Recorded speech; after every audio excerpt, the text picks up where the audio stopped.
What is your definition of a memorable woman? Some we remember because of their daring or their leadership. Kate Carney finds quiet courage against huge odds memorable. She's the writer and presenter of 6 Heroic Women Talk living history programs about uncommon women who lived when women had few legal rights and were owned by their husbands. You know about the Lowell Mill girls, but do you know of their boarding housekeepers? Mrs. Larcom is a house mother who watched over 30 girls. It's 1843. Accidents are happening. The mills are cutting wages. The mill girls are astir. Some of them are protesting. Mrs. Larcom feels she dare not protest, and besides, she needs her job. Her quandary is as spellbinding as today's headlines.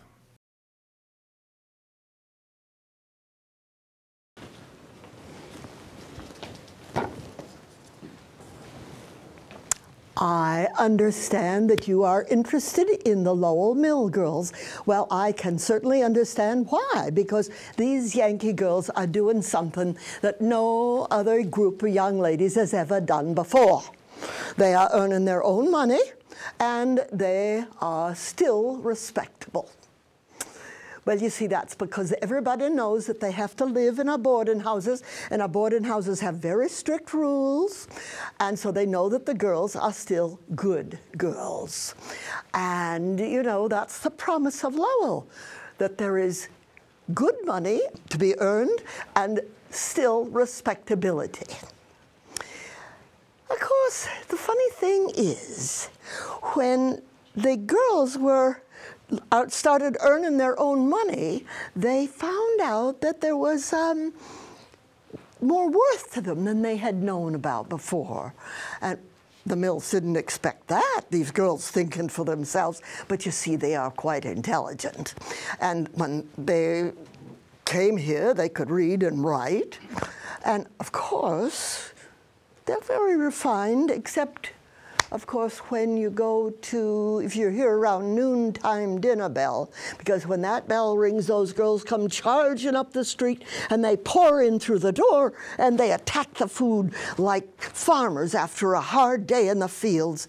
And they can put away a stuffed chicken, boiled potato, and green bean dinner in minutes, talking the whole time with their mouths full.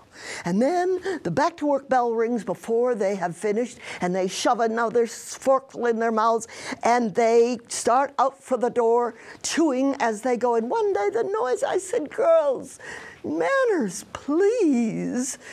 And just then, the back-to-work bell rang, and they started for the door, and one girl said, "We don't have time for manners." And of course they don't. But when and if they do, they will learn fast. Now, when I first came here, my friend Mrs. Abbott showed me around. Well, we're friends, but we don't always agree. And there was a little girl, an 8-year-old named Harriet Hanson, tagging along, and Mrs. Abbott showed me the first of the bedrooms, and that little girl just piped right up, and she said, "Look at how they got 3 double beds into a room that's built for 2. And besides that, there's the washstand and the nightstands and the chest of drawers and the trunks and hat boxes and band boxes and dresses of the 6 girls. It's a wonder the 6 girls can fit in at all." "Ha!" said Mrs. Abbott. "Oh, well, no, everybody fits if nobody breathes." Of course, you might not want to breathe, though, because, well, we seal the windows shut from September to May to save on cold, don't you know? And so when the girls, well, there's a lot of girls, they just don't wash so well as you'd like, especially in winter, because, you know, they'd have to break the ice in order to get to some water. So I guess you'd say that we just don't wash winters. And of course, little Harriet, now she's 16, but she'll say anything too.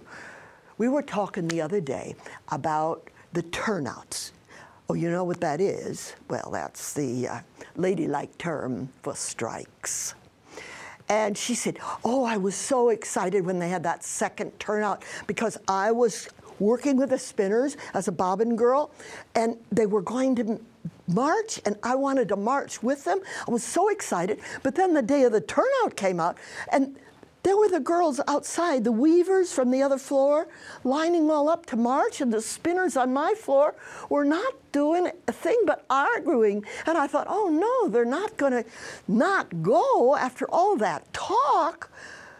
And I got a little mad and I said, well, I don't care what you do, but I'm gonna run, I'm gonna walk and march on the turnout whether you do or not.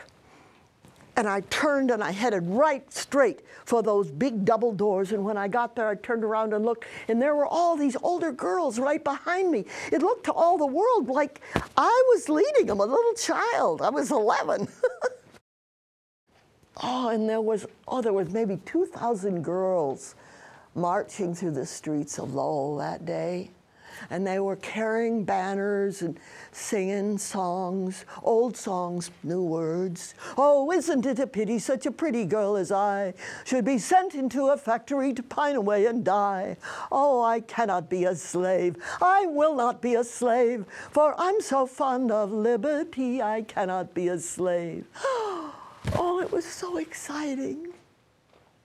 Yes, Harriet, it was, but nothing came of it. And now they are calling Lowell the cradle of the American Industrial Revolution. Ha! Said Mrs. Abbott. Well, there's another revolution coming, maybe, that they have to watch out for, because one of these days, some of these girls they're going to all get together and speak as one. And there is going to be plenty of revolution right there. And some good for females might come out of Lowell after all.